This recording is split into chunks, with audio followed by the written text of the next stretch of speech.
नमस्कार दोस्तों। कल अर्थात 17 जुलाई को गवर्नमेंट ऑफ राजस्थान ने सभी प्रकार की भर्तियां जारी कर दी, जिसमें राजस्थान पुलिस सब इंस्पेक्टर, अध्यापक भर्ती, वरिष्ठ अध्यापक और व्याख्याता और भी बहुत सारी वन रक्षक, वनपाल जैसी बहुत सारी वैकेंसीज एक साथ जारी कर दी।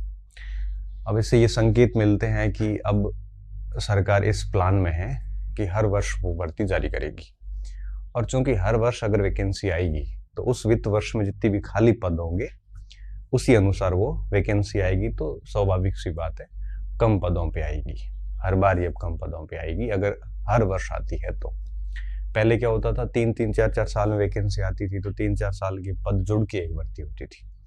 उसका लॉस ये होता था कि अगर किसी कारणवश एक बच्चा फेल हो गया तो 4 साल में उसको एक ही मौका मिल पाता था, और 4 साल में स्थितियां इतनी बदल जाती है कि व्यक्ति बाहर हो जाता है कंपटीशन से वैसे ही।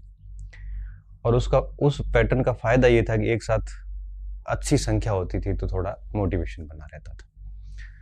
अभी जो स्थितियां हैं, अगर सालाना वैकेंसी आती है तो उसका सबसे बढ़िया फायदा ये है कि 5 वर्ष में 3-4 मौके मिल जाएंगे। अगर 3-4 मौकों में अगर बच्चा ढंग का है तो निश्चित तौर पे वो सेलेक्ट हो जाएगा, चाहे उसकी सीट कम ही क्यों ना हो।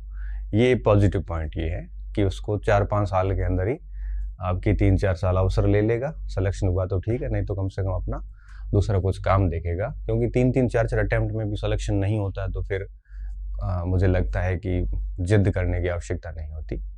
तो ये सबसे बढ़िया है कि उसको हर साल एक मौका मिलता रहेगा, ये सबसे बढ़िया बात है यहाँ पे। तो जो भी है, इस वजह से हुआ। कई बच्चों की शिकायतें थी कि सर सामाजिक में सीट कम है, हिस्ट्री में सीट कम है। डेफिनेटली सीट कम है, मैं भी इस बात को स्वीकार करता हूँ, परंतु ये इस वर्ष में जितनी खाली हुई उतनी सीट दी गई है।